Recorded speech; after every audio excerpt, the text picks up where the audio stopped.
2021 is now in session. Help me along with this as to what we can approve and what we can't, because of the people that are here today. Adoption of June 24th minutes. Were all four of us here at the last meeting? No, we don't need Nora. If all four of us are here, we have a quorum. But will we be there for the meeting? That's what I'm asking. No, Nora is not here, that she. No. Okay. Karen, were you here for the June 24th meeting? No. Okay, that settles that. Thank you.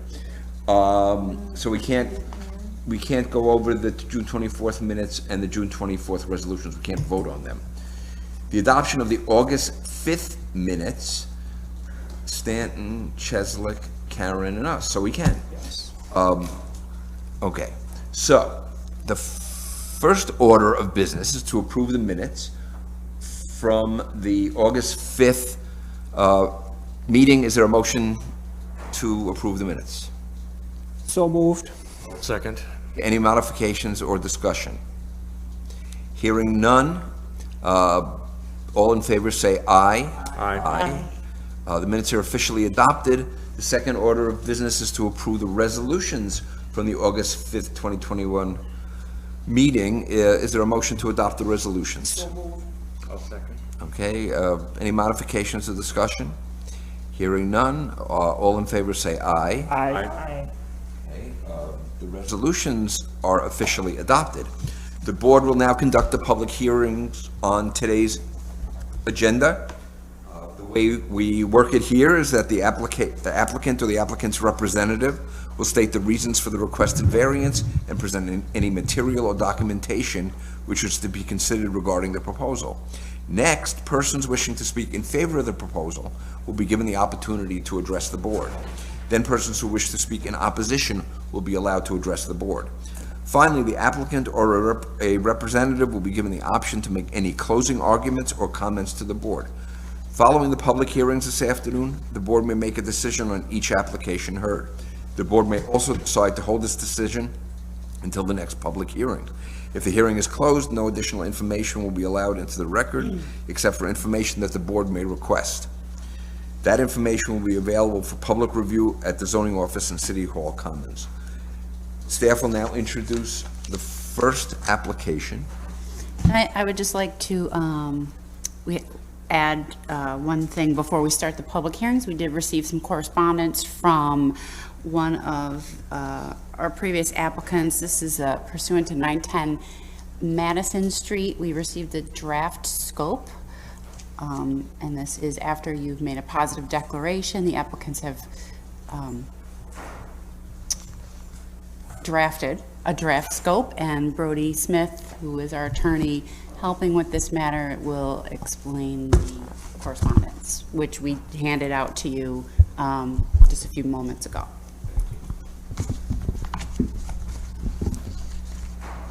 Hello. This concerns the 910 Madison Street application. It's not an agenda item. I'm here merely to report on some correspondence that staff has received. No action is required today, no discussion is required today. But what's been handed to you is a draft scope of the environmental impact statement that was received by the city staff. That has triggered a 60-day window of time for this board to either approve the draft scope as it is or modify it in some way. So what is happening now is staff is in the process of publishing a notification in the newspaper alerting people that they have 30 days, so through the end of September, to provide written comments. The second thing that's happened is we've submitted a similar notice to the DEC to be posted on their environmental notification board, which is the DEC website, directing people that they have 30 days to provide comments on the draft scope. And then finally, that document is being mailed to everyone that we mailed notices before for the public hearing, so to alert people that if they want to provide comments on the draft scope, that they can do so. So the next steps will be to receive public comments, number one. Number two, for the board to review the draft scope.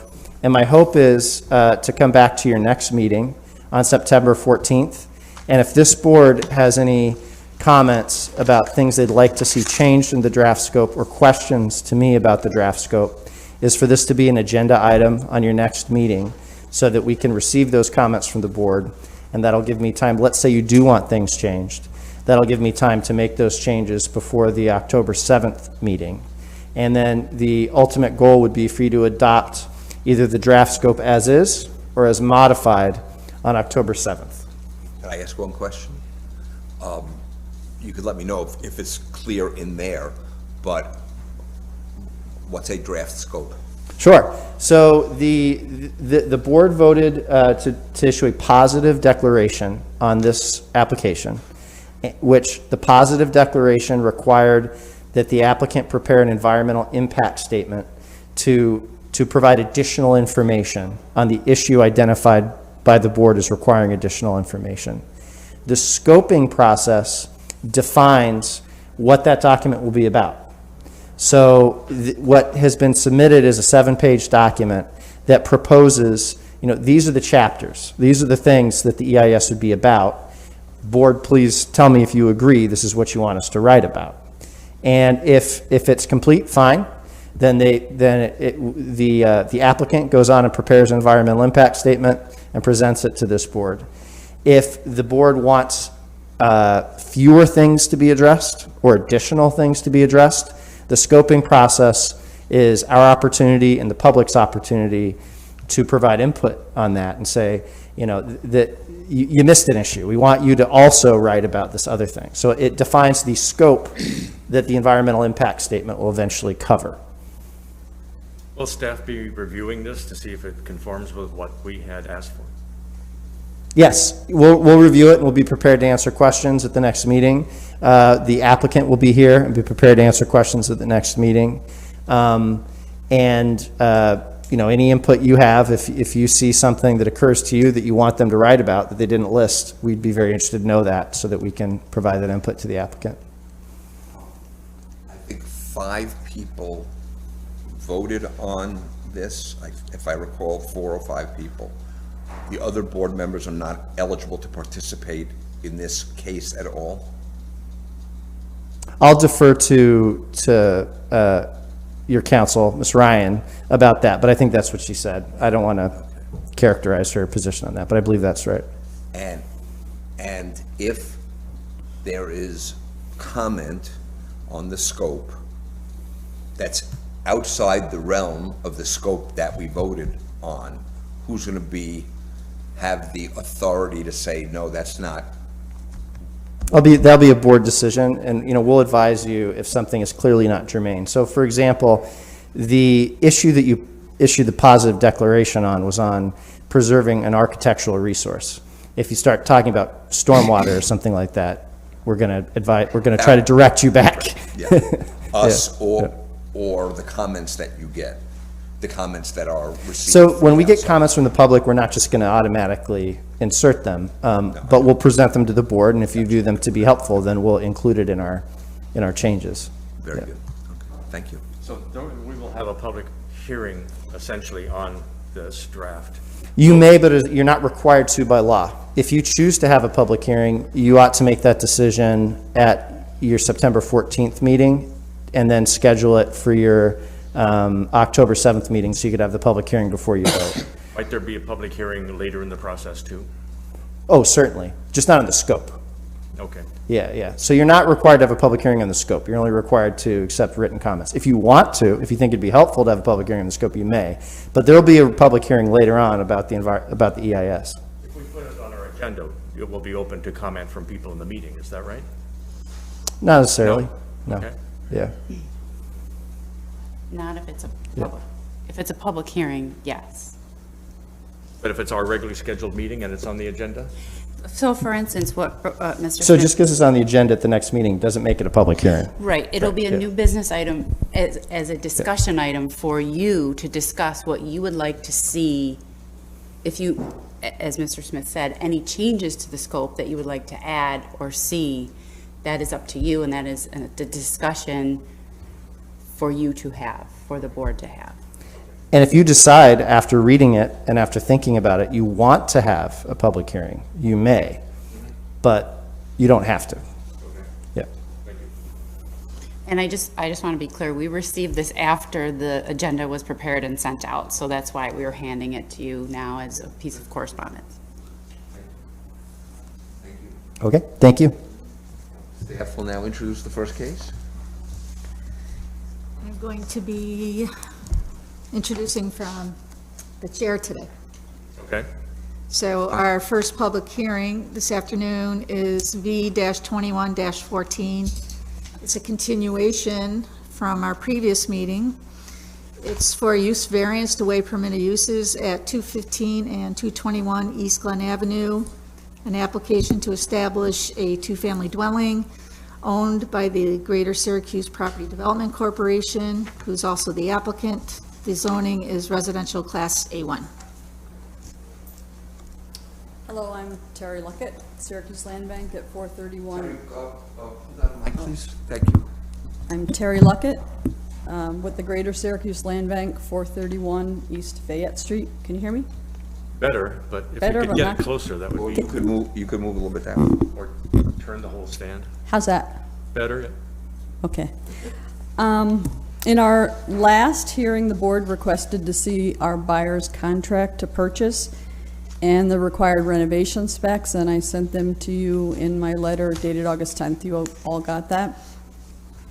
That spec goes room by room. It's a very long document. It details what needs to be done in each room to bring the building back up to code, and then how much our property manager estimated it would cost to get that work done. Since it is a really long document, this morning I did a quick little summary of everything that's in there. Can I give that to you? I can give it to anybody in the audience too, is that okay? You want to see that? Okay with me. It's fine with us, yeah. It's a quick summary.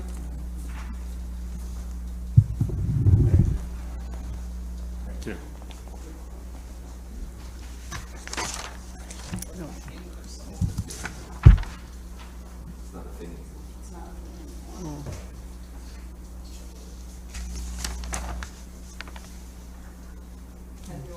Sure.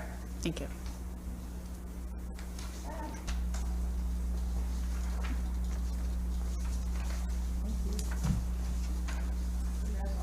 You know that word? Target. We'll have to ask her. So this is just a quick summary of that detail. We're going to parge the foundation, repair cement shingles on the siding, paint the exterior, replace all the windows, replace all the exterior doors, tear off and reshingle the roof, paint the whole interior, do all the flooring, refinish hardwoods, replace any flooring that's damaged, replace all lighting fixtures, drywall, either replace or repair where necessary. Kitchens have to be all gutted, new drywall, cabinets, flooring, the works. Any interior wall that's been gutted is going to be re-insulated. Bathrooms, same thing, have to be gutted and completely redone. Replace all the plumbing, rewire the whole house. On the porches, they don't look too bad, but we're going to replace the railing, the lattice, paint them, furnaces, hot water heater. And then in addition, because of the resub process, we will be requiring any work that you guys determine that we need to do in this meeting, and then through the planning commission and the resub, they're going to have to extend the driveway behind the front of the house and put in 2 parking spaces there in the additional side lot. Okay, so, I mean, just to set the stage for myself, the last time we heard from the applicant, they're buying a place from your agency, and there's a lot of work to be done. And there were people that came up and said, it can't possibly work, it's too much work to be done. Would you restate why you think this is a doable project? Our property manager goes in and does the renovation specs for all of our properties. He has over 30 years of construction experience. He uses a program to estimate, he does all the measuring, estimates the square footage of the work that needs to be done, and comes up with the price for the renovation spec. So I talked to him again this morning. He's very confident about it, about the spec, and there's a contingency line item in there too in case. There's always something unforeseen that a buyer runs into. And you don't say, thank you, good luck. You insist that they do everything that they say they would do, and that the property turns out the way it should. Absolutely. That renovation spec is attached to the contract. It's enforced, the completion is enforced with a development enforcement mortgage. When the buyer is finished with the construction, they have to pass an inspection by us and by the city code enforcement office.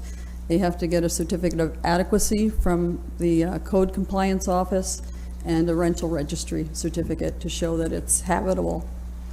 What is PARGET, and how do you pronounce it? It's Parge.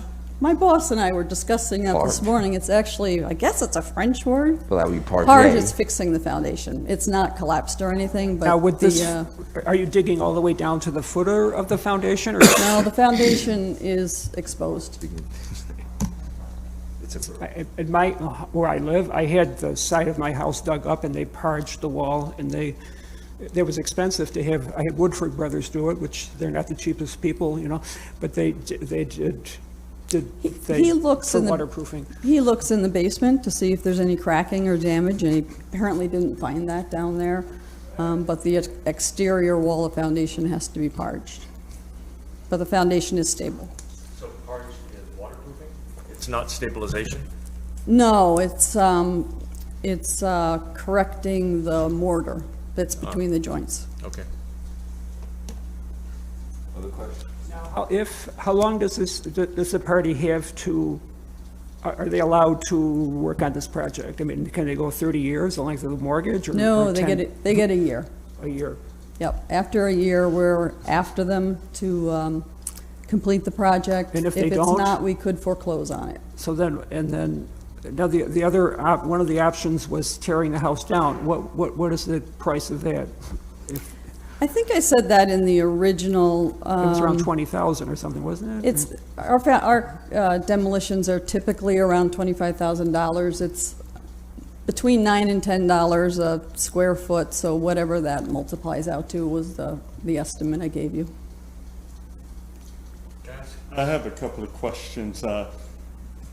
Was an environmental study done on the house? Is there radon? Do you need a system to remediate something like that? We don't check for radon. The buyer could do that. That's typically a system. I'm not a construction manager, but that's typically something that fixes the airflow through the basement. Exactly. This, yeah. That is not in the spec. And I'm assuming that the person who's going to purchase this house is, has to meet a certain income threshold? Yes? A certain what? Income threshold. No, Like- we do not check income. We have them prove that they have the funding, either through bank accounts or through mortgage financing. We do have them prove that they have the financing to complete the renovation. Can I ask staff, we're here for the variance because it's been vacant for a number of years, and that's why we have to be going through this. If it had not been vacant, would it be considered a non-conforming two-family? A legal non-conforming two-family? It has to be occupied and maintained as such for Okay. a period of no less than 2 years. But would it have been grandfathered? Did it become? It could, if it was a legal two-family to begin with, yes, but it was vacant for more than 2 years, so we didn't go into all the research. Is Otis allowed to vote on this? Yes, because this is another hearing, so he's here at this hearing, and he has heard, if he has any questions about any testimony that may, if he has any questions about anything relating to the tests that need to be met, he certainly can ask, and Ms. Luck, I You can. know, this is the second time. This is their second time around. Gotcha. Do Other you, questions? Do I ask for, is the hearing still open? Do I ask for Yes. comments? Yes. I do. Okay. Anything else? I think that's it. Is there anybody here who wishes to speak in favor of the application? Is there anybody here who wishes to speak against the application?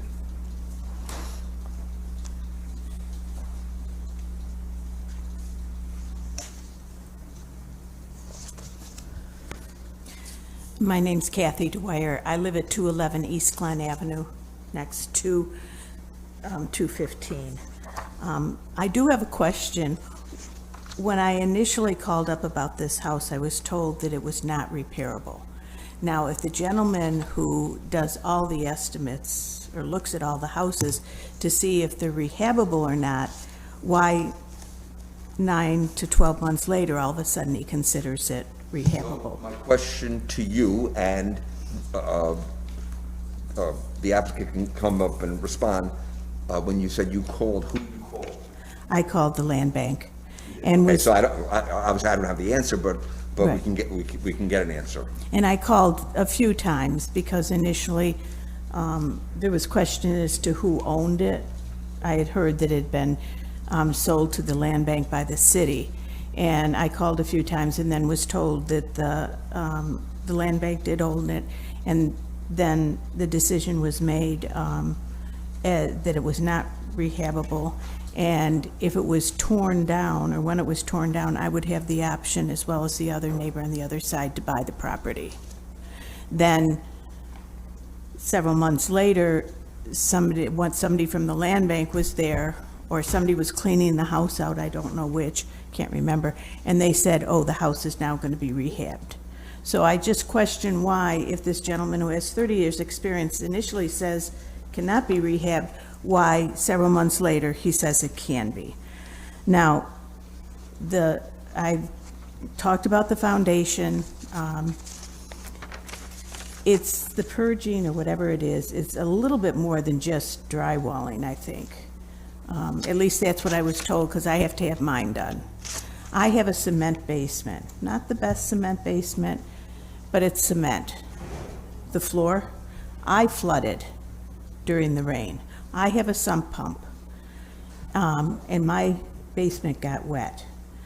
The basement in this house is dirt. So I can't imagine that that did not flood.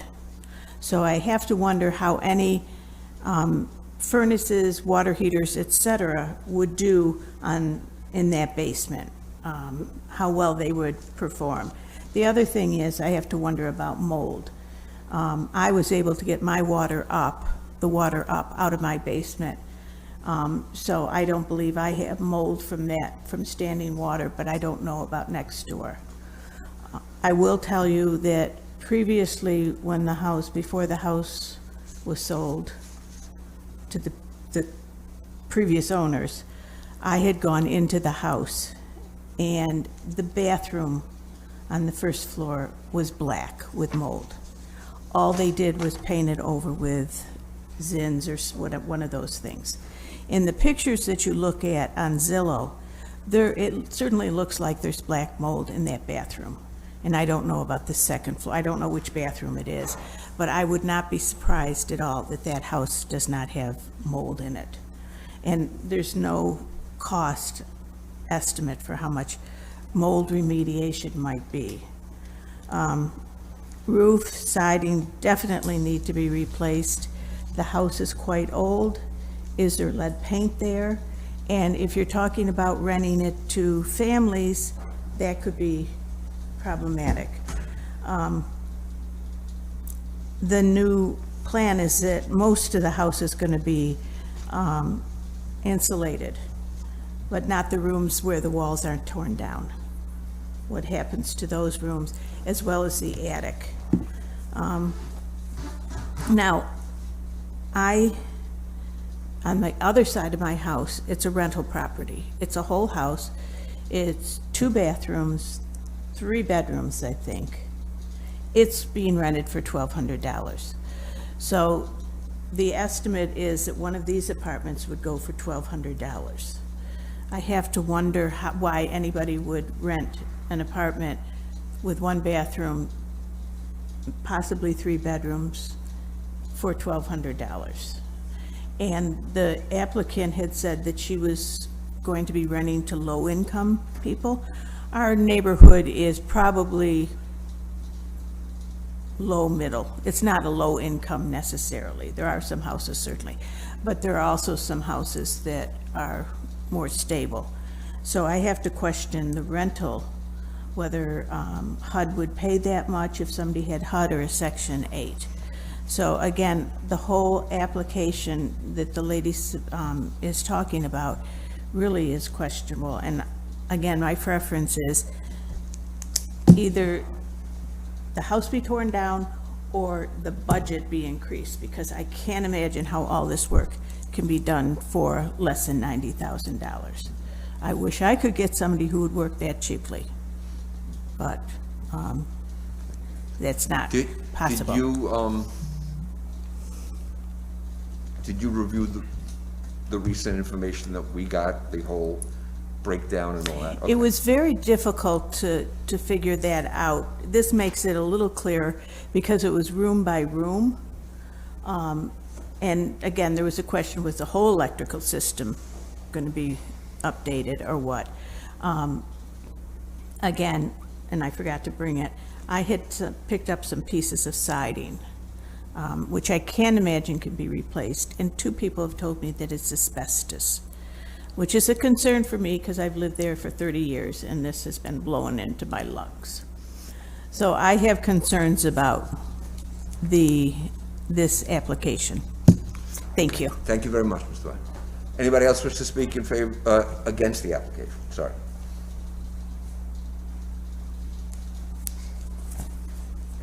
Kathy Stribley, 316 Monticello Drive North. I have some copies. Would you like to take your mask off for your presentation? If you're more comfortable keeping it on, fine. But Oh, no, I'll take it off. It's not so easy to understand you. Let me bring my presentation up to you first.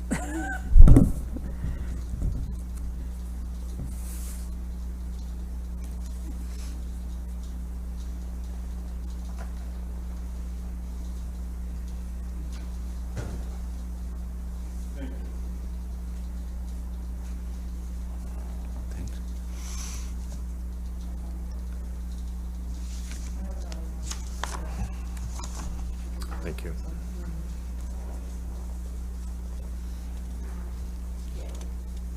No, that's okay.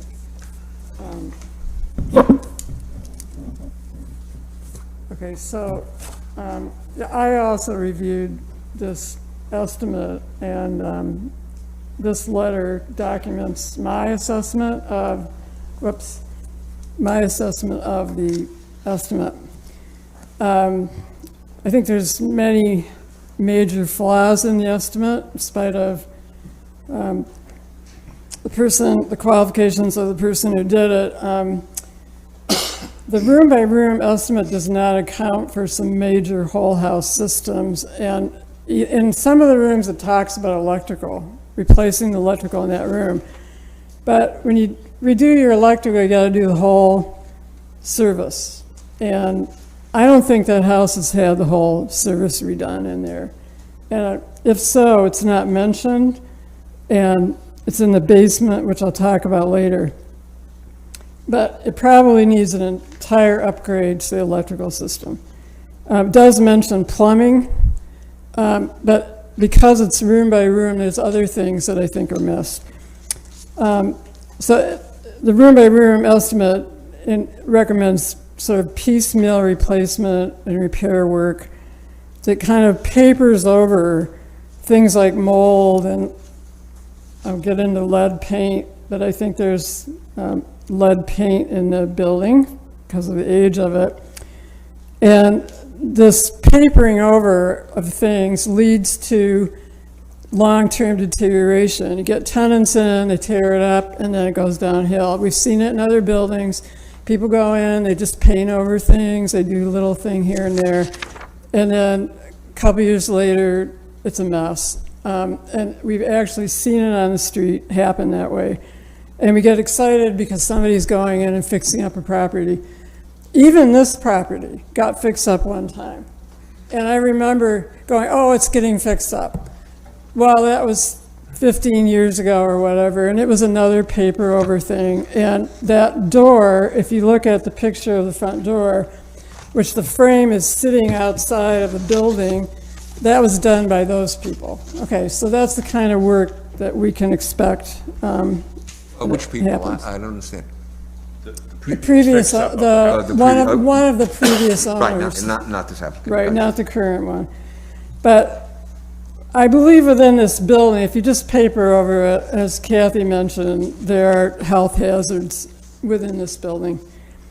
The original limestone foundation probably dates to around 1870, when there was the first occupant in that location. In 1920, the sand block foundation was added on top of it. And so there's a limestone foundation, which might be stable down below. On top of that is sand block. Sand block is deteriorating. I included pictures of that in it. I don't see how those two are married together adequately, and that there's cracking in the sand block. There's some cracking in the limestone that probably can be fixed. I believe this foundation was a barn. The way the access in the back goes, it was like a drive-in access in the back. I think it was a barn, was turned into a house in 1920. So anyway, that's from my looking at the historic mapping. But the sand block, I know you can parge over it. I have a neighbor whose sand block foundation was so bad that the insurance company took away his insurance until he could fix it up. I know it can be repaired, but it was very, very expensive for him to repair it. So it's questionable whether this foundation is stable, given the layered construction. The siding estimate only includes minor repairs, and the applicant referred to total re-siding.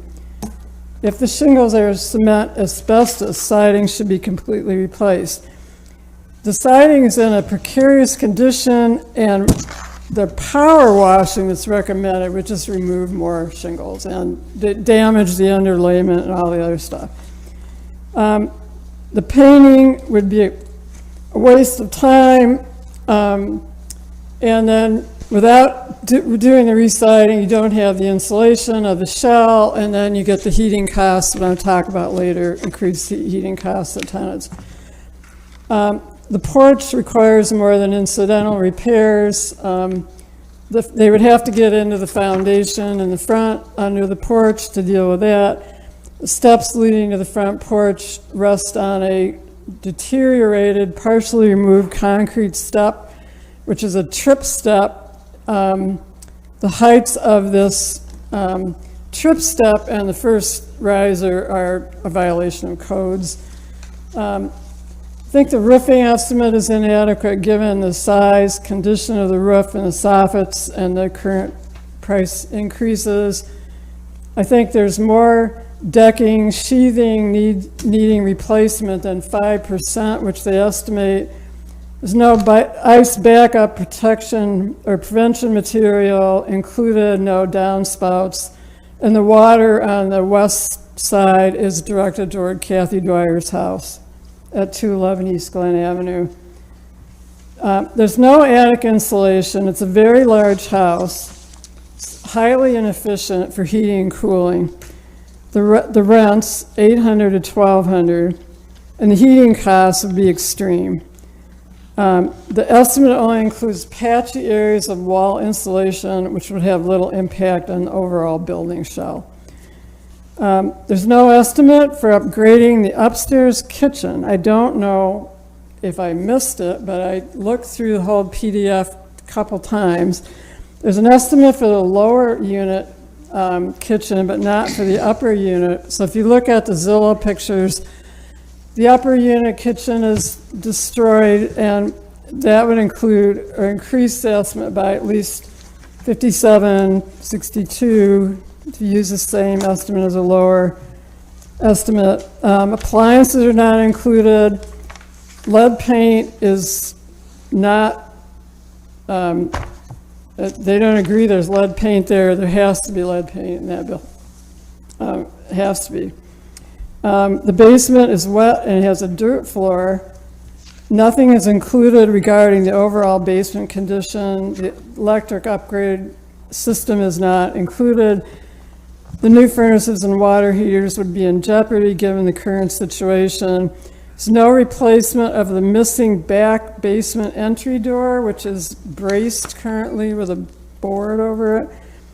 And there's no landscape improvement costs. Sidewalks, driveways, parking areas are not included, even though I just heard something about that being included, but it's not in there. I believe there's a serious rent estimate problem here. They estimate the upper unit, which is smaller, could be rented for $1,200, 3 bedrooms. It's got a very small bathroom, very small kitchen. The smaller deck, it's a poor layout, it's upper unit, and the lower unit is projected at 800, has 2 bedrooms, are roomier, it's better organized, a bigger kitchen, bigger bathroom. I can't figure that out, but I don't think this upper rent estimate is realistic given the size and configuration of the unit, and I think the overestimation of rental income would damage the overall feasibility of renovation and the mortgage. So I believe this applicant might want to do this project, but I think this is putting her in jeopardy. There's a lot of projects she could take on that would be great, and it would be great for the city of Syracuse. This is not one of them. If she wants to take on a new house on that lot, fantastic. But I mean, this would put her under so much water when she got in there and figured out what is really involved in this building. So anyway, I believe it's under-resourced, underfunded, and they're inadequate improvements to encourage the long-term stability and acceptable living quality for residents. So I referenced past renovations that cause problems. I think it threatens property values and neighbors, and it will continue to be a detriment to the neighborhood if this project is approved. So as I mentioned, Kathy mentioned, I'll mention again, we thought it was headed for demolition. We were happy that it was headed for demolition given the past history. And why was it headed in that direction at one point and then a few months later it's headed for renovation? So that's a question. I support a new single-family house. If the city's not going to fund it now, let it sit and wait till there's a program where you can do it. It's happened before. We got a couple lots on my street that are empty. Someday, somebody's going to come along and say, that's a good place to build a house. And so I see no problem in it being empty. If Kathy wants to buy one of the lots, the other owner wants to buy one of the lots, that would be a great solution as well. So that's my summary of comments. Thank you. Thanks. Anybody else wish to speak against the proposal? Then I'll ask the applicant's representative to respond if he likes.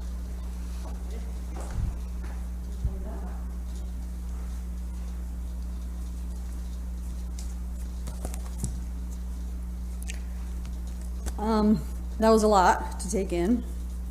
I'm not in a position to argue Kathy's points. I'm not the construction manager.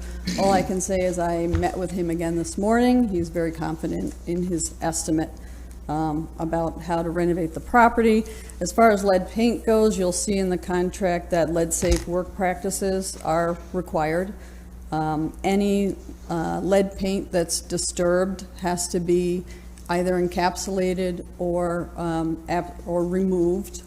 We're getting all new windows and doors. Those are all the moving surfaces where lead paint dust happens in a house. So there's going to be all windows, all new doors. That's not going to be an issue.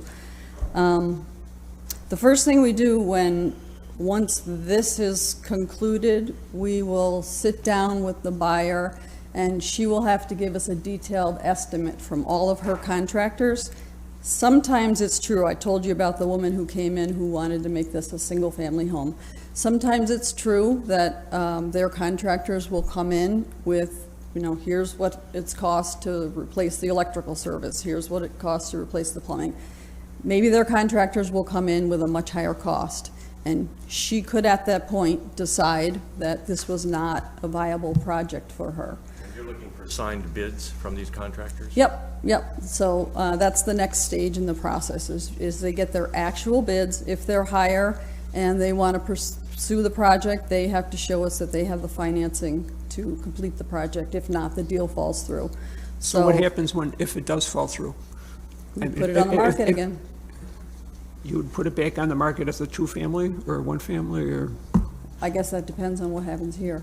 Could you address that issue about demolition? Was it ever slated for demolition? Kathy says it was. I've been at the land bank for 4 years. We have 1,900 properties. I don't know. I did look back at our intake assessment form this morning when I was sitting with Dave, and I asked him that question because Kathy had said that last time, and it actually said on the intake assessment form, that it was a major renovation candidate. So I don't know if it was changed to demolition and then changed back. I don't know. What about the possibility of asbestos and mold? Dave did not see that. The kitchens and bathrooms are going to have to be completely gutted, so that'll be taken care of. Both kitchens. Yes. Insulation? Will there be insulation in the attic? Our requirement, I was just looking through that, any exterior wall that is gutted will have to be insulated. We don't require it. People are allowed to go over and above the renovation spec. Certainly it's in their best interest. There's also programs, NYSERDA will come in and help with insulation and energy upgrades for property owners. So, Ms. Dwyer and Ms. Strickland have described, I'm trying to form my question. I'm not saying that they are saying that they want the absolute ideal, but they've gone over it with a fine-tooth comb and have these objections, and they live in the neighborhood, and they're concerned about it. From your experience with the land bank and who you sold to, how often do the projects get busted because the contractors come back and say, no, we need this much more? We've never foreclosed on one. We have taken some back, the deed in lieu of foreclosure. We have done that to spare both parties the cost of actually going through the foreclosure process, so it has happened. So it's infrequent that the renovation process starts and isn't done to your satisfaction? It's infrequent, but it does happen. There's several that we're chasing. Concrete floor? Will there be concrete floor where there's now a dirt floor in the basement? I would have to go through the spec, and I don't even know if there is a dirt floor. They say there is. I don't see it on here. at all. I don't believe that, they would have to pass an inspection by the city code enforcement office. If a dirt floor is allowable under city code, then it would be allowed to stay that way. If it's not, they would have to fix it. I don't, maybe Heather and Lisa know the answer. I think you can have a dirt floor in the city of Syracuse. Lived in a place that had a dirt floor in the basement. Yeah, I mean, if it's not allowed, they will have to fix it. yeah, and If it is allowed, it could stay. Yeah, I just know can I chime in? Please. My only reservation with this particular project, having done one myself, I bought Anita House close to 16, 17 years ago, and they supposedly did all of these renovations. And when I got into the house and lived in the house, I probably had to put another $60,000 into the house while I was there, because the roof had problems. The foundation, forget about it. I had to redo the whole foundation, pour a concrete floor in the basement because it was a dirt floor. I had to reparge walls and redo a lot of the foundation. Unfortunately, I have a little construction background, and I had friends who were willing to help me. And then I had to redo all of the windows. I don't know what they spent the money on, but it was a big, beautiful house, and it's still standing. But I had to put a significant dollar into it.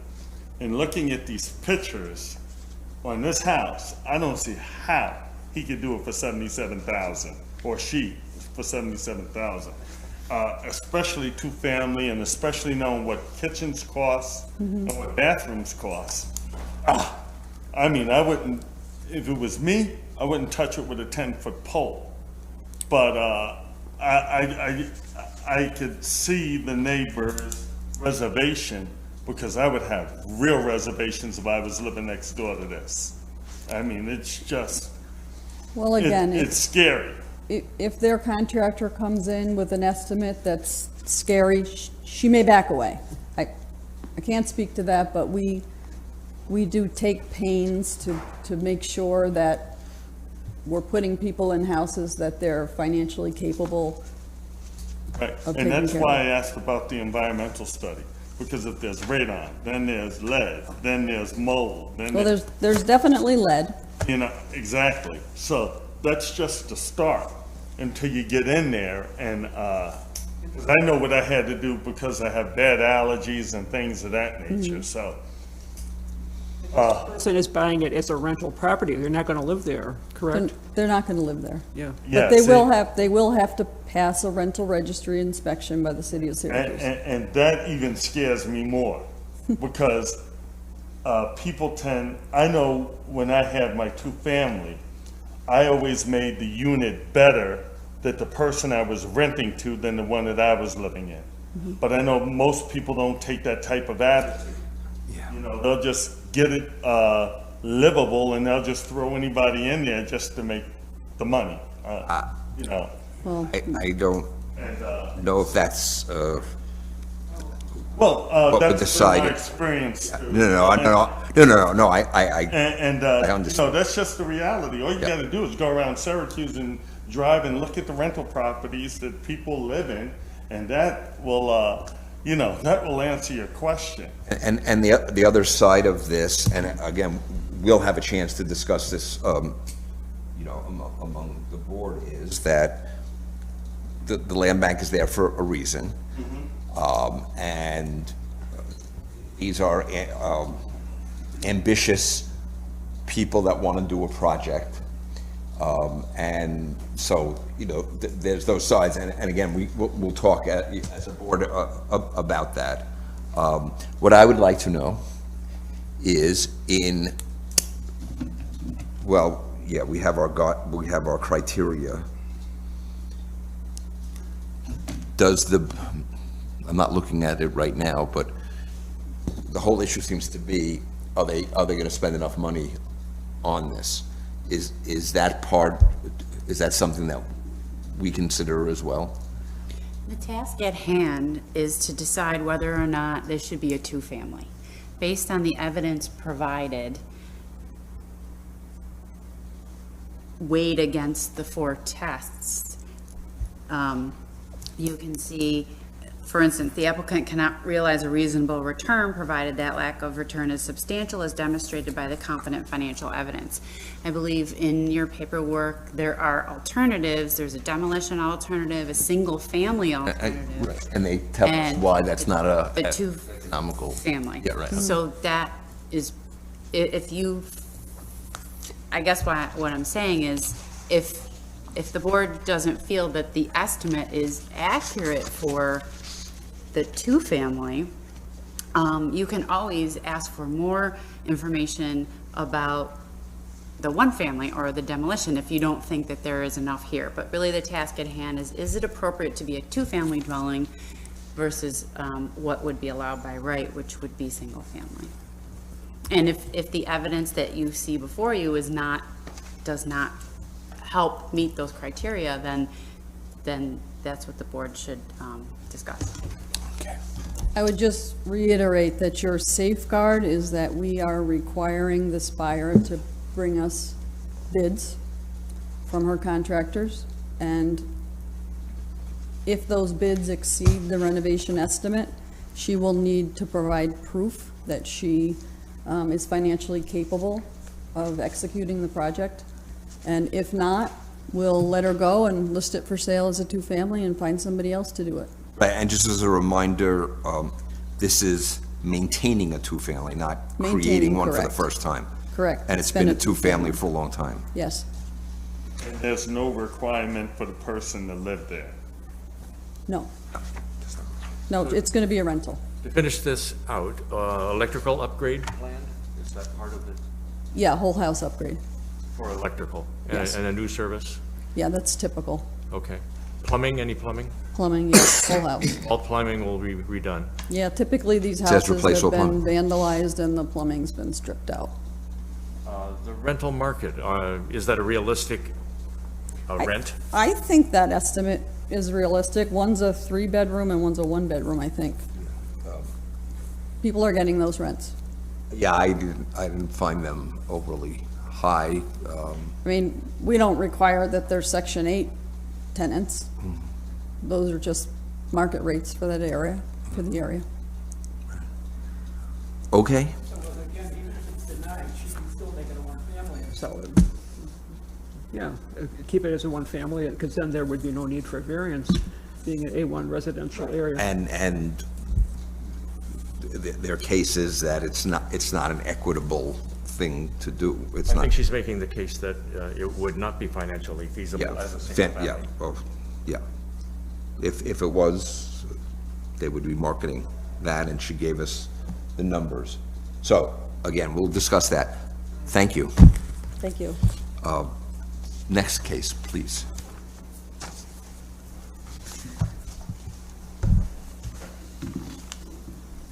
The next public hearing is V-02-36M1. It's an area variance request to waive required parking and density for a property at 308 Tompkins Street to establish 2 dwelling units. The owner applicant is Gary Saxenian.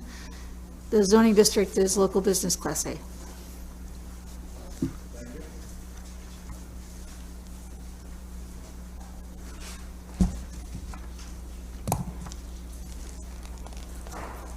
not sure if you've been given the photos and have a description of the property. If not, I have. Yeah, we have the backups. we have the photos. But first, yeah, okay. When you get up there, please state your name. Please state your name and address when you get to the microphone, please. Thank you. Yeah, we have photos like that. Yeah.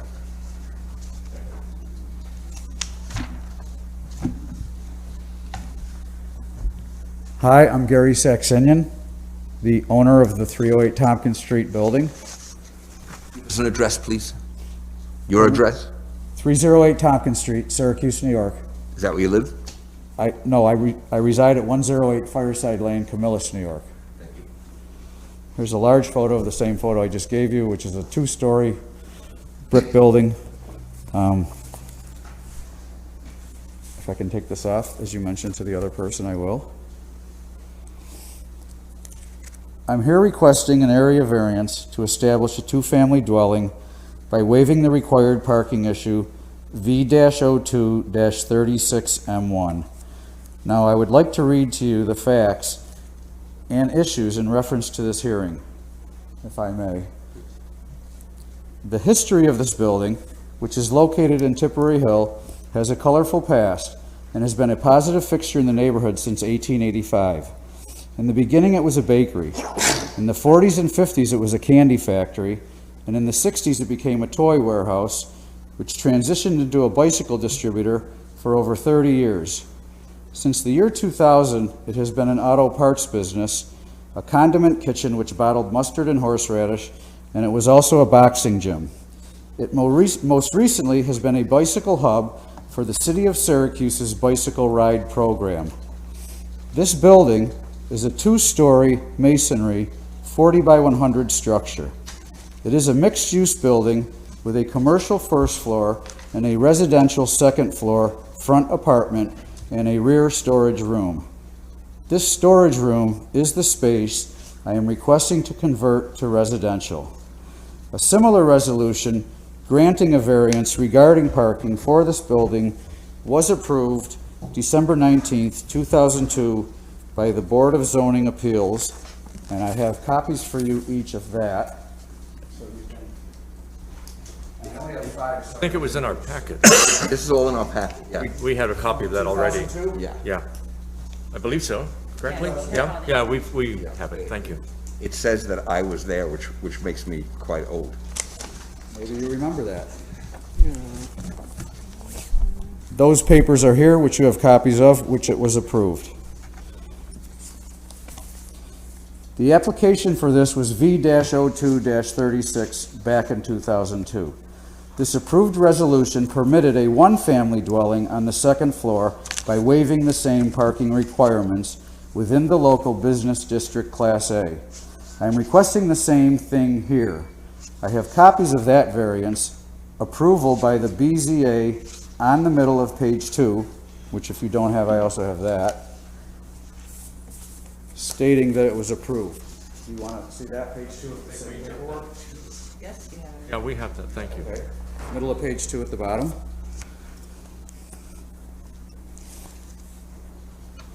That being said, now about the building. The first floor is currently vacant, and the second floor rear storage room has been difficult to rent as commercial space. Thus the attempt to convert that space to residential.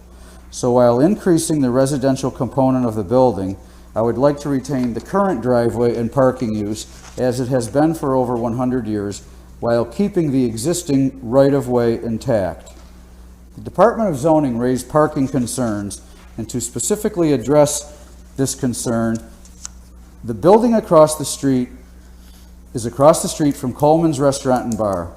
I have secured with Mr. Coleman a letter. Here are the copies, which you don't have.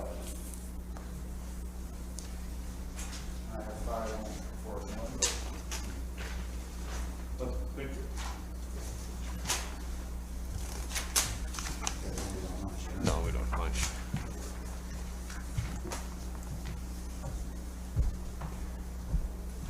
And I also have, if it mattered, the original letter from Mr. Coleman himself. Rest in peace.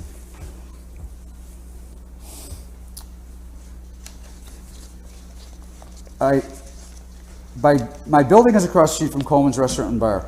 I have secured with Mr. Coleman a letter, and you have the copies, allowing me the use of 2 parking spaces in his parking lot. Regarding this, the Department of Zoning, per a discussion with Lisa Welch, determined that these 2 parking spaces are not necessary for Coleman's Restaurant use and can be used for this residential parking issue. This would also alleviate off-street parking congestion. Finally, in reference to the different city departments, the DPW transportation planner raised some concerns, primarily parking. I just want to address that some of those comments were inaccurate, and they stated that there is not, first, they stated there's a errant hazardous parking right-of-way. There is not a consistent errant hazardous parking in the right-of-way. You can tell by the photos and where the sidewalk is. And secondly, the current parking area in front does not force pedestrians out onto the street, and this residential request for a change will not impact the current parking use.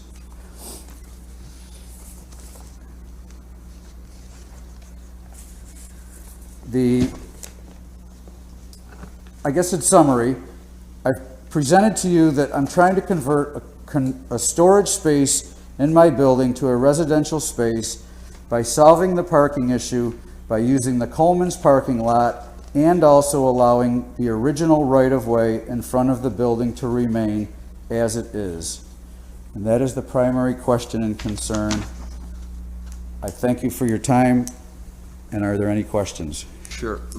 So let me just understand this a little better. I'm looking right at the picture. There are two, on the ground floor, there are two garage doors, I'll call them. Are you keeping that commercial space, or is that what you're asking for the residential space? No, the second floor rear is requesting to be residential. The Gotcha. first floor commercial is going to stay and maintain as is. Okay. You need two waivers. One is for density, so I want to understand this from staff or the board that understands it better. 3,000 square feet per dwelling. Is that the lot size? Yeah, so it's the lot size, and you see it's almost up to the property line, this building is. But that's how it's been. That's There's the, not enough land to support 2 dwelling units. see, if it's, we're on a lot that's twice the size, it wouldn't be an issue. This same building, if it were on a lot that was twice the size with a bunch of free space, a big lawn or something, then it wouldn't be an issue. And the parking. Okay, other questions? Are you still going to be parking behind the garage doors? Will There's people- no parking behind those doors. Behind those is a loading dock that enters into the warehouse's space. So that's where trucks, tractor trailers, business activity comes and goes to and from to access the first floor commercial space. Is it active now? Is it in use? It's currently vacant. Okay, as you're reusing it though, will you be using that loading dock? Will people be going through those garage doors and unloading inside the first floor? The first floor commercial use will not change, which it's been for the last 125 years.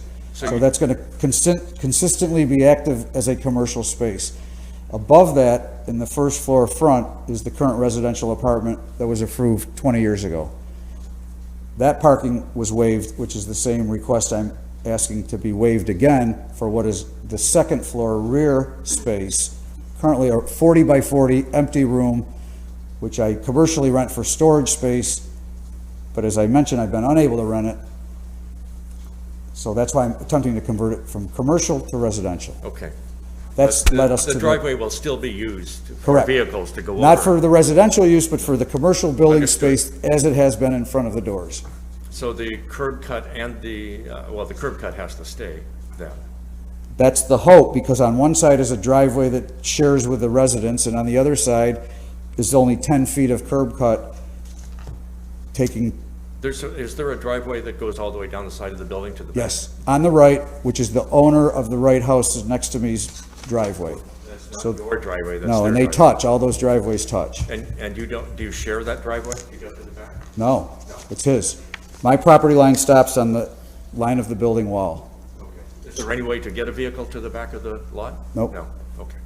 So 40 by 40, The building's 40 by 100. But you want to make it into an apartment. The second rear 40 by 40 space is the request to be, Is the first residential unit rented now? yes. And has that been steady? Yes. Over the years? Being Tip Hill and being a very popular residential rental space area, I thought it was much easier to be able to make it be a residential rental space than commercial. And I've had very little success commercially, including the first floor, even though there's been a great history with the building. Most recently, in the last few years, it's been hard. So one of the reasons it's currently vacant. Does the current tenant have a car, a vehicle? Yes, And where do they park? street, I'm sorry? off-street. Off-street being Coleman's? No? No, it's off, odd On the- even, on the off-street street. parking. Oh, I on think the street. off-street, I'm sorry. Yeah, on the street. Okay. So I think I'm looking again at the comments from the transportation planner. I think he was assuming that the garage doors wouldn't be used anymore.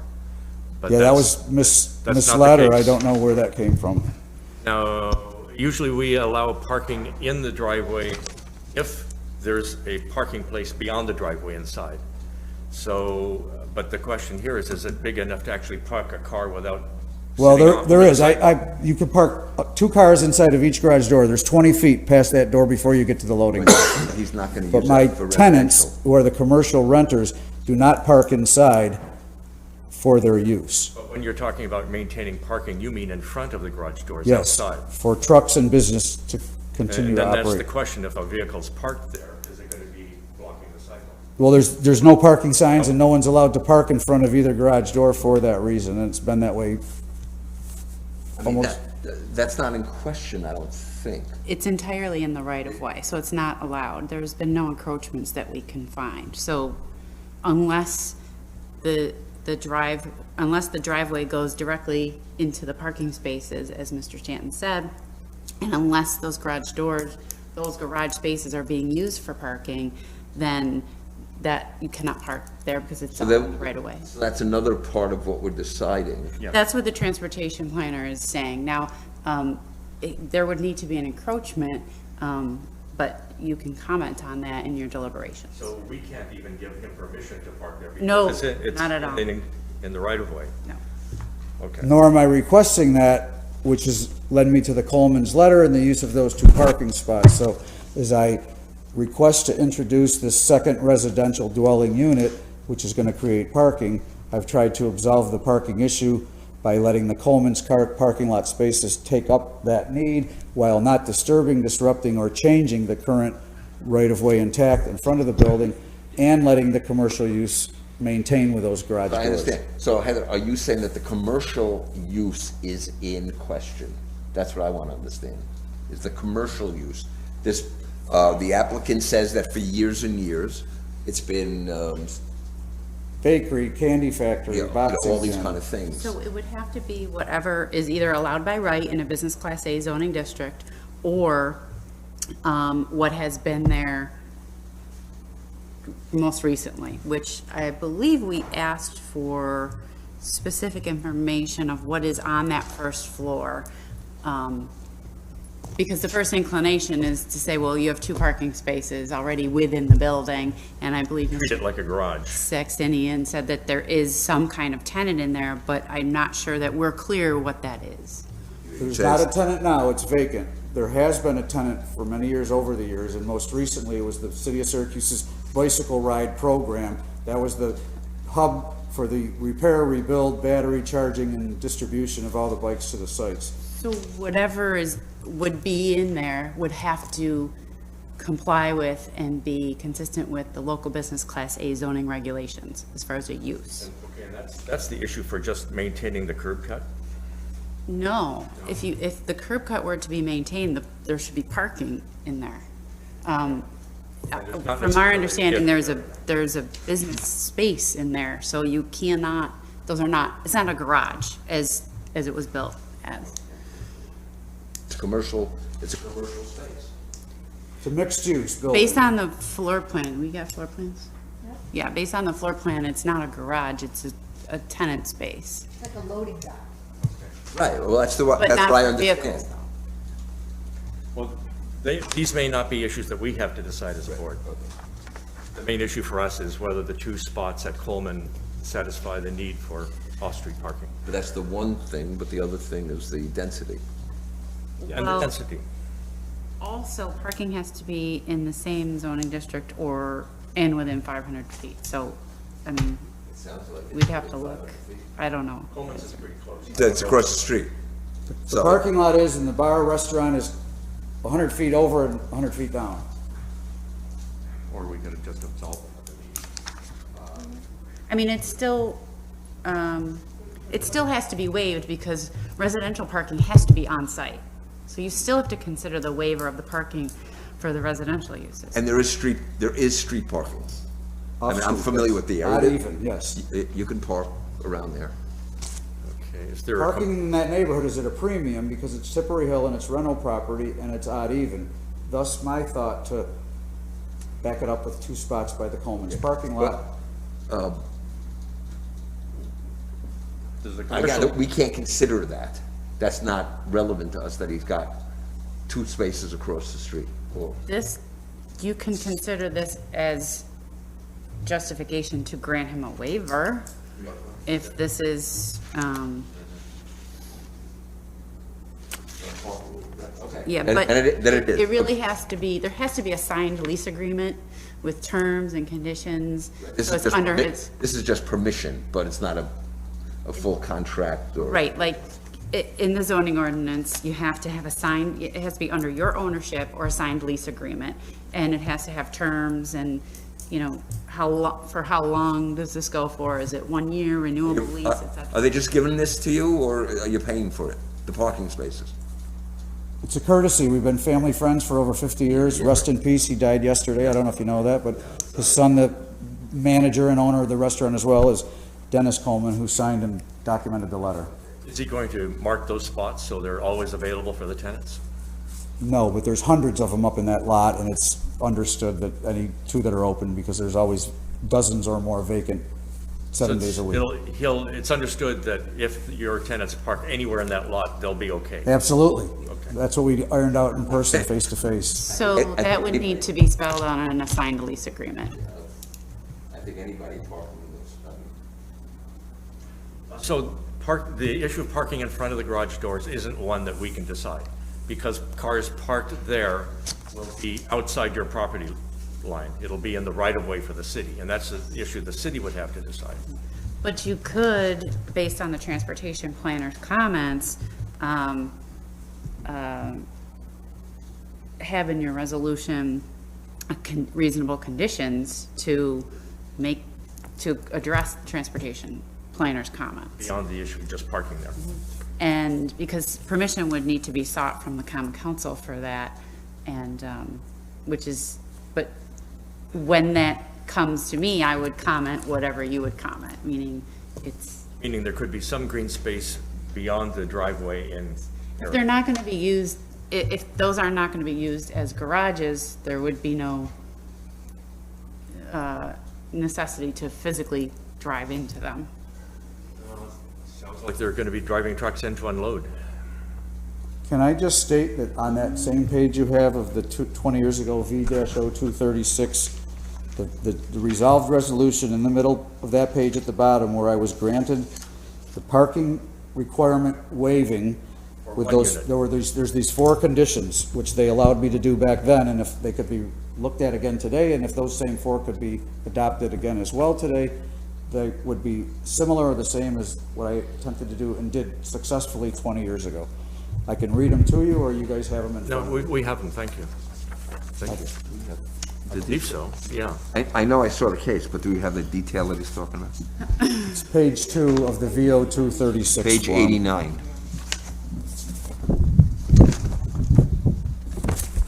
Yeah,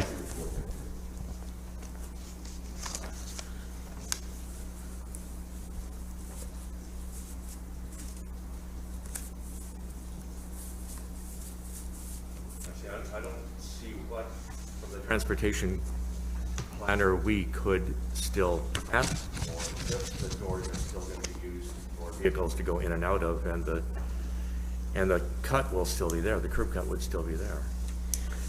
I think that's clarification from the applicant. Is that going to be used as 2 parking spaces? And if so, then I would- On any given evening, will there be vehicles parked inside behind the garage doors? No, No. that will affect the commercial first floor loading dock, in and out access, ingress, egress. So no, no parking's allowed inside, and it's not able to block the doors on the other side of the garage door in the driveway. come in, they either give you stuff or they take stuff. Yeah, but the employees have been using the off-street parking for years on both side streets, including Tompkins Street, the main street. Never, again, in the 100-plus years has the parking been an issue to the commercial use of the building till the 20 years ago residential dwelling was established. Then the parking was waived, which has again brought us here today to try to have the same similar parking requirement waived And again, supported by the Coleman 2 spaces, I hope. And you're actively marketing the commercial space now. Currently for rent, for lease. City of Syracuse, believe it or not, is also negotiating with a new bicycle ride program, which may again come back to that same building. Any other questions?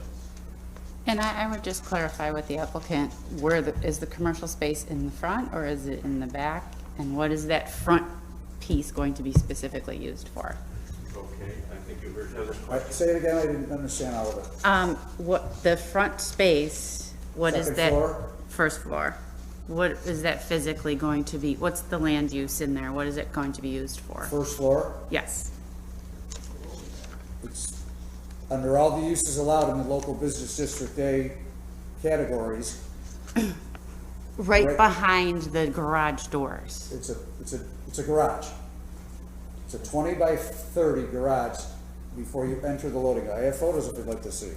It's been used as a warehouse? Loading dock. The first floor is the loading dock entrance inside the garage doors to the commercial warehouse first floor space. So that's for vehicles to pull in. Correct. Okay. To back in, unload, and not stay. That's the clarification that the Sorry, board yes. would like. Not allowed to stay, not allowed to park. Understood. Thus the two no parking signs in front, violators will be towed. Vehicles that come in those doors will not be owned by the leasee, the commercial leasee. Right, They'll- and they unload and leave. Yeah, okay. Is that clear enough? If it's clear to you. It is to me. Any other questions? Thank you. Thank you very Any- much for your time, all of you. Is there anybody here who wishes to speak in favor of the application? Is there anybody here who wishes to speak against the application? Hearing none, we'll move on. We got new business?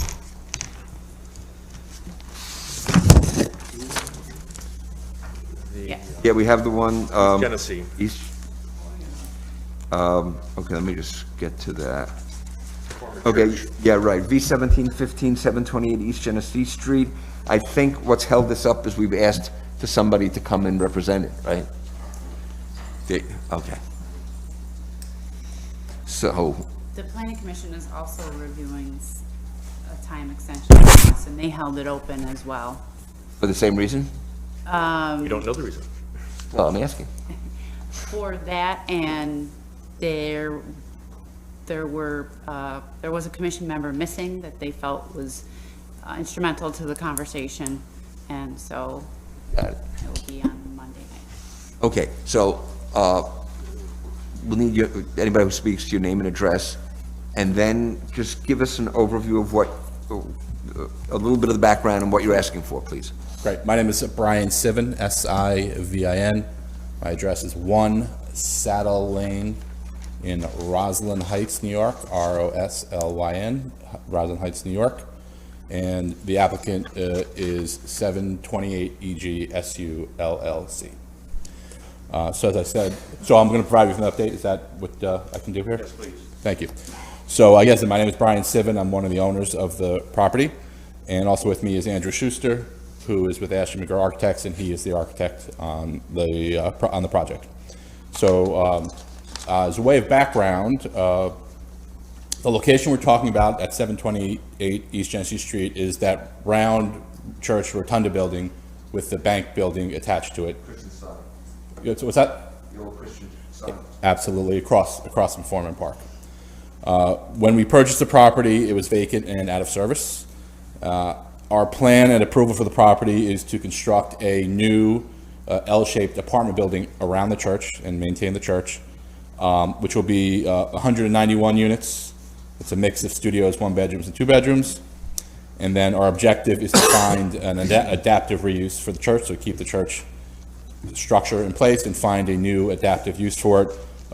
We've considered things like a food hall, marketplace, or other type things to reactivate the church into the church building into the community. And as I said, everything was vacant when we acquired it. When we initially sought our approvals, we were partnered actually with a very large New York State real estate development family that's built apartment buildings all across the tri-state area for 3 or 4 generations. They're a very significant company. They take a very long-term view, and they invest in the communities where they own and operate. They met very well with our objectives, and we're the landowners. Okay. About a year after planning the development and within months of being ready to complete our construction documents and get ready to pull the permits and construct, our partner ran into a pretty significant problem with another project of theirs. And unfortunately put all their new projects on hold, and after giving them some time to sort through their problems, they unfortunately said they could no longer move through the project with us. So we lost our partner and had to move forward and start over to find a new one. As soon as, almost immediately after we started the process, COVID hit, which pushed the process back even further. And these are the reasons for the delay in the project and why we're here asking for an extension. As it stands today, we're working tirelessly to find a new partner and get the project built. We're having conversations every single day. We're fully committed to the project and confident we'll align with the right partner to see the project to fruition. We've invested significant time and financial resources into the project, and we're completely committed to it. My partners, who are my family, are Syracuse University alum, and my nephew and niece are moving in today, actually. So there's nothing more that we would like than to see this project being activated and having a positive effect on the community. We ask for the extension so we can continue our efforts and achieve our goal, and not having the extension would be a significant hindrance to trying to find a new partner to activate this project. So we're here asking for an extension as we continue to work hard to make this project happen, and I'm happy to take any of your questions. Well, my first question is you want an extension, but we don't know. Are you asking, is it for another year? Yes. Okay, but you really don't know because you don't have an partner yet and you can't do it. It was, I think the standard procedure is to ask for an annual, Right, okay. yeah. No, we're all, if we knew something definitive, we would certainly just, disclose it here. And has, since this all happened that you described, the papers, the plans have sat there. Have you changed anything? No, nothing. No. Everything has remained the same. And the lost partner was for finance primarily? And they were going to be, they were going to be a development partner, so they were going to be our partner in the development and also bring the capital required to build a project of this scale. You own the building? My family owns the property outright with no mortgage or any debt. We've been carrying the property the entire time. We pay our taxes. We do everything we need to do with our objective of putting together another team to get the project built. I imagine we asked you this at the time, but there are a lot of projects going up there aimed at students. It sounds like this one is not. It was not, so to take a step back, the way I understand it, we can't discriminate to who rents there. With its location near Upstate Medical and the downtown, our thought certainly was it would attract medical students, medical staff, graduate students, young professionals. Obviously, since then, there's been a lot of activity of students moving down the hill, so we can't exclude people from renting, but our objective, we saw it as with such proximity to particularly the hospital, the downtown, graduate, so forth. That's how you imagine the That's market. how we imagine what it would be like, and we still think that's likely. Though certainly the campus is certainly moving down the hill. Yeah, Thank you. There's a lot more competition since you envision the project. Definitely, Yeah. or growth depends how you can look at it. Yeah. Other questions? I don't have to ask if anybody's here to speak to it or not. No. Thank you very much. Andrew, you have anything to add if you want? Andrew Schuster, 203 Wellesley Road, Syracuse. I was just here to answer any questions if there was additional questions beyond what Brian was talking about. We've been supporting them through this process, and we've been working with some of their potential equity partners, so it is still going. Were you here for the original? Yes. Yeah, okay, so we approved your plan then. It's just a matter of giving them more time. Right. Okay, thank you. Okay. Okay, what's left? That's it. We're going to move on and talk about the cases. Deliberate on the cases. There's one other Is there issue, isn't there? The bread factory? Oh, the bread factory.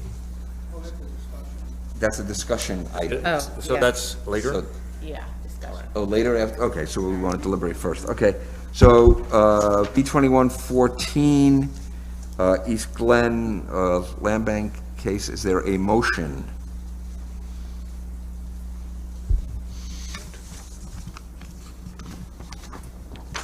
I can't find the thing.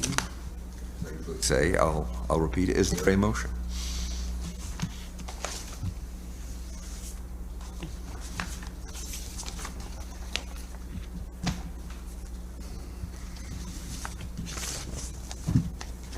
Otis, you want to make a motion? So this is the,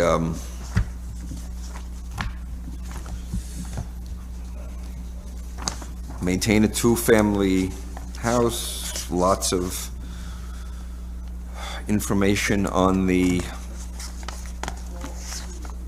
shape, condition of the house.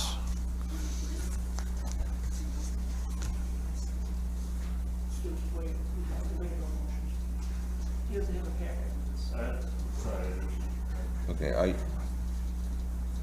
again, Heather, I'm gonna ask, that Otis wasn't here last time. But there was He a was hearing last- today. The assumption is you've caught up, have you read the case and all that? Yeah. Okay, The hearing was left open, so. okay, that's fine. Is there a motion?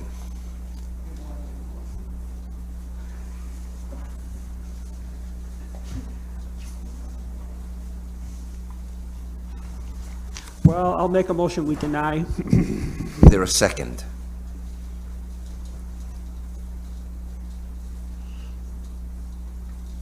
I'll second it. Hey, your rationale. The applicant cannot realize a reasonable return, provided lack of, well, we've heard, I hate to use the word opinions, but the estimates that were given seem substantially low for what, the amount of work that has to be done. And it's questionable whether or not the figures from the land bank are true or accurate. The alleged hardship relating to the property in question is unique and does not apply to a lot of the neighborhood.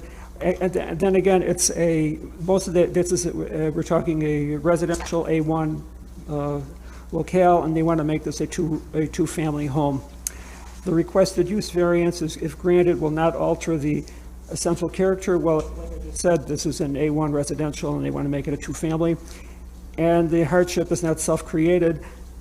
Well, it's just a matter of time that the house was neglected, and it got run down and uncared for, and here we are today. So it's kind of iffy, but then again, as I say, it did not satisfy all of the four tests. I have things to say, but I'll let Otis, do you have anything to add? I would say ditto. I think a lot of the comments I made initially just shows where my opinion is on this particular case. So I don't have anything further to add. So my comments, and then I'll invite the rest of the board. Mike Cheslick, you did not respond. The applicant cannot realize a reasonable return provided the lack of return is substantial as demonstrated by competent financial evidence. The question here, and anybody can, disagree or pipe in, is can they do this, can they take care of this property without needing a variance? And that is the two things were demolition and single family. And the land bank presented data, and you said it's in question. I don't think it's in question. We hear a lot from them. Presented data to tell us that a reasonable return cannot be achieved if they demolish it or if they make it into a single house. That, you didn't address that at all. You addressed the price it's going to take to do this. I don't think that's within this. You can make an argument for that. The other one, the alleged hardship has not been self-created. You got a rundown house, and the land bank took it over. And, again, the fact that the reasonable return is not, the lack of a reasonable return on demolition or a single family is not self-created.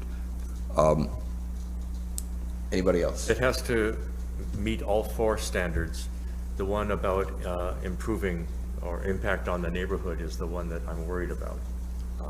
That may be the one that it can't meet.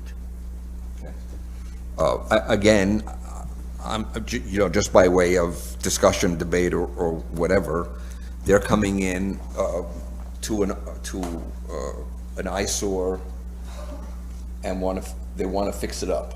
So if you're not convinced they're going to fix it up, that's one thing, but it's going to improve the neighborhood as opposed to it just standing there and the land bank owns it. I don't know at what point they're going to decide to demolish it. Ms. Luckett said that if we deny this, then they're going to continue to look, or if it doesn't work out, in other words, if they drop out, you're going to continue to market it as a two-family. So they'll keep having to come back to us. But they did get one offer for one family. They found it didn't work. Right. I'm not convinced that it's completely out of the question. And what we're hearing from neighbors is demolition might be a preferable alternative to the plans presented here. Okay, so, yeah. Any thoughts?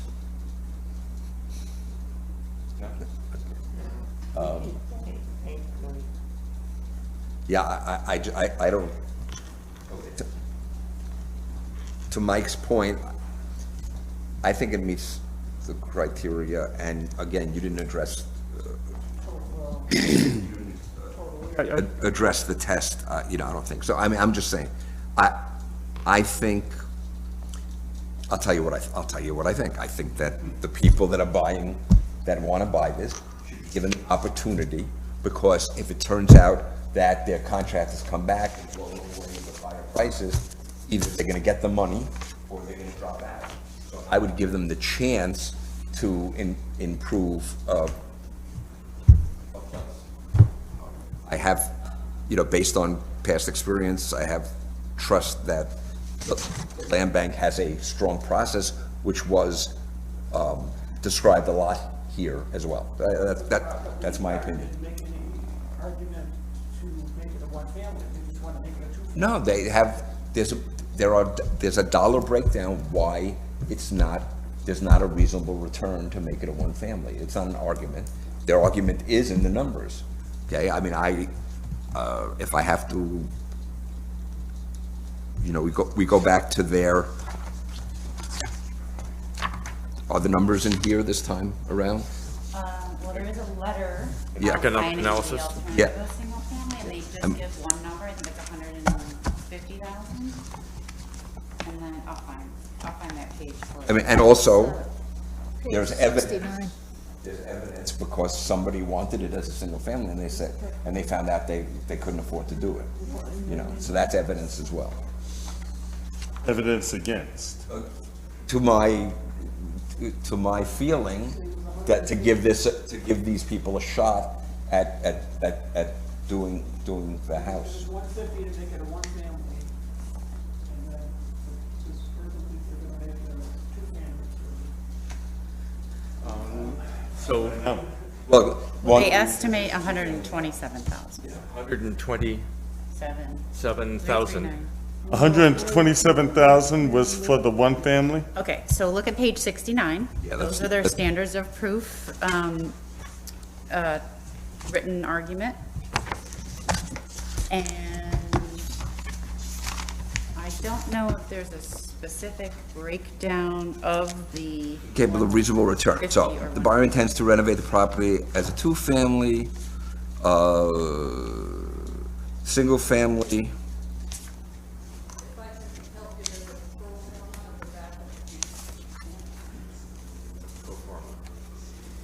At the, Yeah.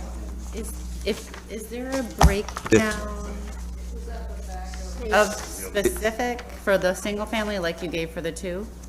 estimate the renovation cost for the conversion to a single-family at 127. So Mike, I mean, your point is taken, that it cost 127, and if you don't believe that it's gonna if you're convinced that it's gonna cost more than 84,000, Because the two-family is replacing 2 kitchens and 2 bathrooms. That's right, there you go, Mike. 2 kitchens, 2 furnaces, 2 of everything, and then the roof, and then the foundation. It seems so you're saying it seems unlikely that if it, 77, yeah, that, Band-Aid, to me it's a Band-Aid, but that's just me. well, you're a equal member of this board. You respect that. Any other things to say? No? Okay, I will call the question. All those in favor of denying the variance, say aye. Aye. Are you aye? Aye. Okay, opposed, no, so it passes. The variance is denied, 4-1. Next, we go to Tip Hill.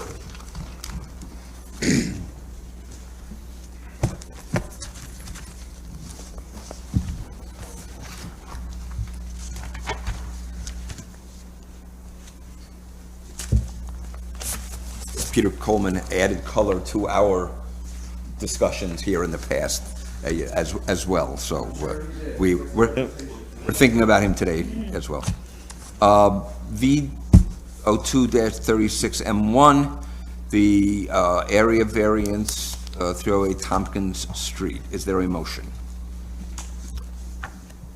I'll make a motion to approve with maybe a condition. Okay, do we need a second, or do we hear the conditions first?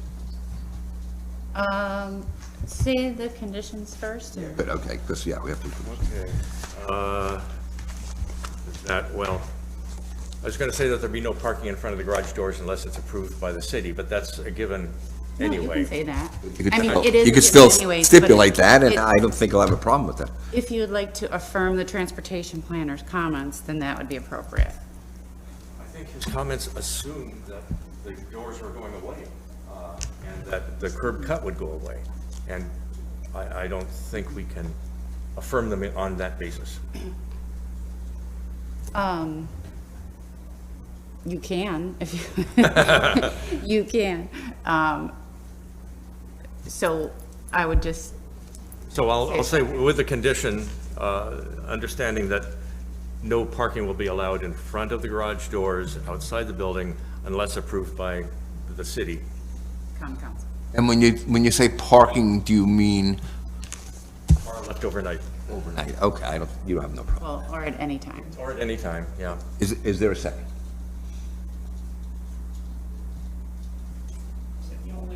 That's the only stipulation? Well, Do you have any?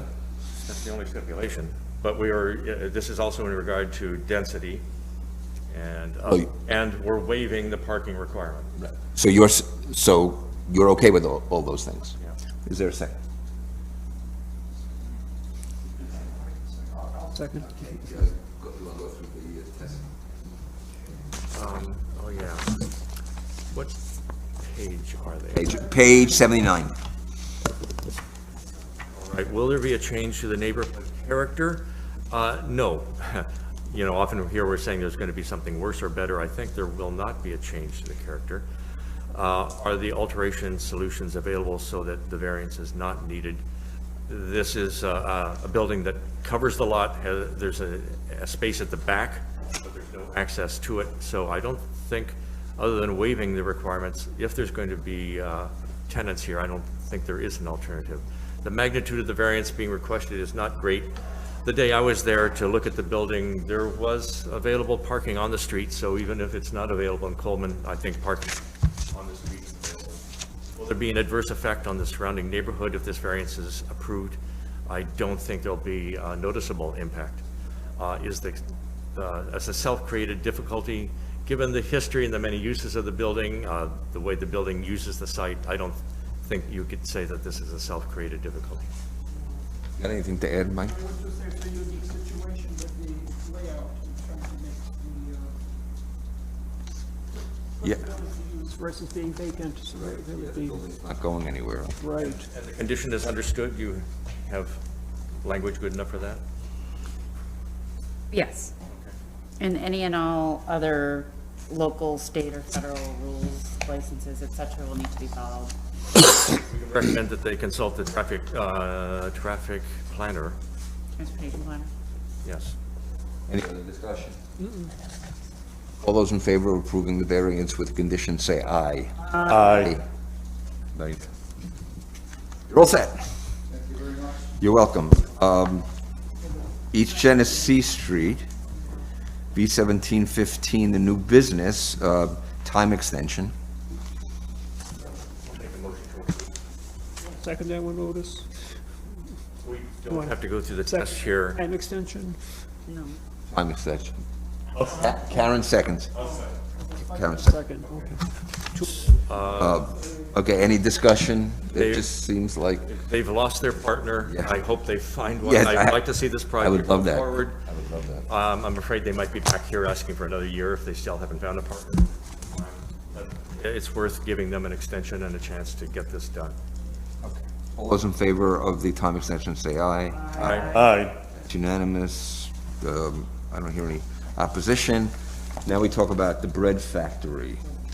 So tell us what we have to talk about, please, madam. So, Yes, well, I think so, yeah? Yes, thank you. Go get yourself some tenants. Thank you very much for your time. You're everybody. welcome.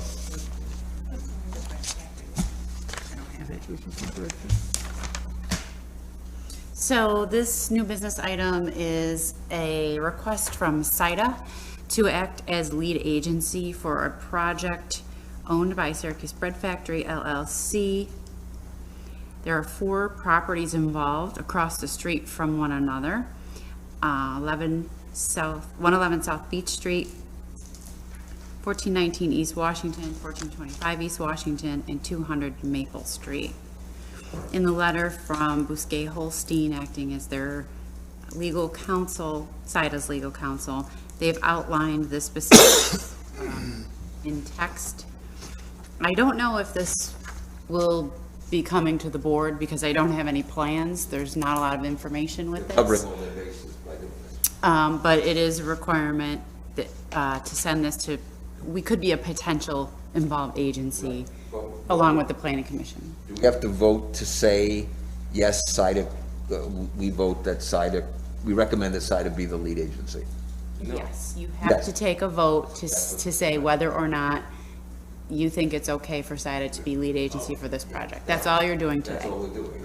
Right. And If it has to come to us one way or another, you'll be reviewing it.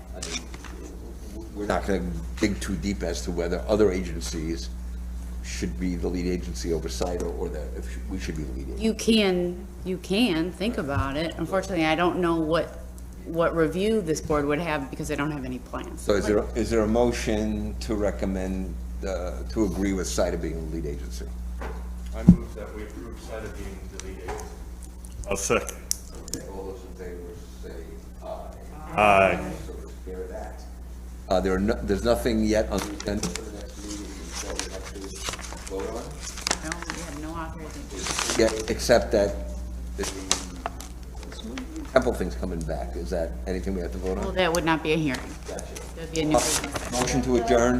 The June approval still, the outstanding June minutes, We don't have the right people here. but the next meeting. I know, but he was wondering if there's any Authorization. authorization. Yeah, so you'll still have an agenda and still have business to conduct, just not any hearings. If there are no hearings, could we vote to have it on Zoom and roll it? Well, I'll be out of town, so I might join on Zoom if Um, we don't do that anymore. right, so they're in person at the moment. Motion to adjourn? I'm making a motion to adjourn.